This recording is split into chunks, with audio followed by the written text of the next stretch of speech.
Igan, pasado alas 12 na nga ng hating gabi ngayon dito sa the Netherlands at naniniwala ang kampo o yung defense team ni dating Pangulong Rodrigo Duterte na mapagbibigyan ng International Criminal Court oras na humiling sila ng interim release para sa dating Pangulo.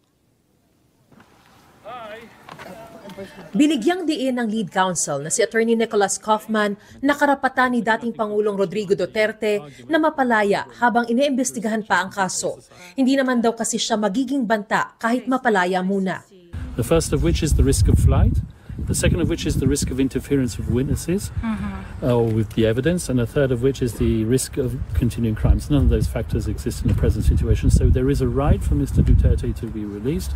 Hindi man masabi kung kailan ihahain, tinatrabaho na raw nila ang paghiling para sa interim release. Sabi pa ni Kaufman, kukumbinsihin nila ang pre-trial chamber judges na walang jurisdiksyon ng ICC sa kaso dahil naging epektibo na ang withdrawal ng Pilipinas sa ICC bago pa masimula ng investigasyon. There is a compelling argument that the court cannot exercise its jurisdiction over the Philippine situation.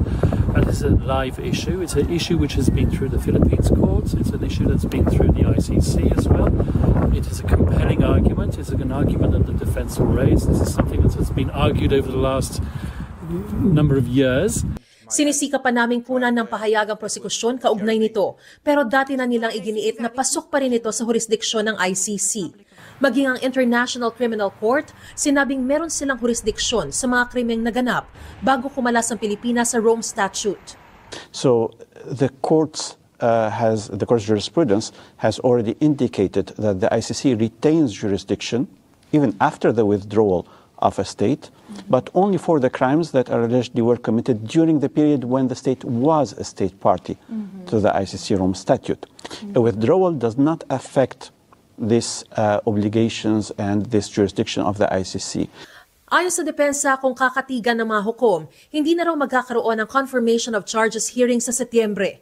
Ngayong araw lang uli nakadalaw sa kulungan si Kaufman. Aniya, sumailalim siya sa operasyon pero maayos na raw at kaya niyang depensahan ang dating Pangulo.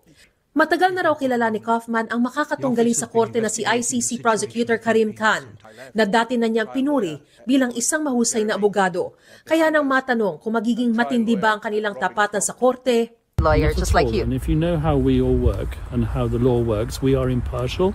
We are officers of the court. My duty is to do my absolute best for Mr. Duterte, and I hopefully will ensure his acquittal. Mr. Khan's duty is to ensure that justice is done, and I trust that he will do that. Nagpapasalamat naman si Duterte sa mga sumusuporta sa kanya, kasabay ng pakiusap na wag nang makialam sa kaso. There was a huge outpouring of support and love both in the Philippines and here in the Netherlands, and that has touched him. He's been made aware of it, and he's very grateful for that. The family want to make it clear, and he endorses this, that there should be no interference of the judicial process. The politics is one issue. There should be full respect for all participants in that process, the prosecution, the defense, and the victims' counsel, who will make their submissions in due course.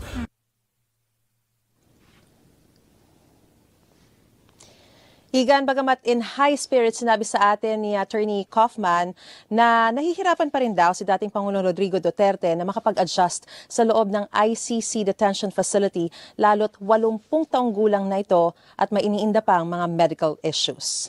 Igan, mauna ka sa mga balita, mag-subscribe na sa GMA Integrated News sa YouTube para sa iba't ibang ulat sa ating bansa.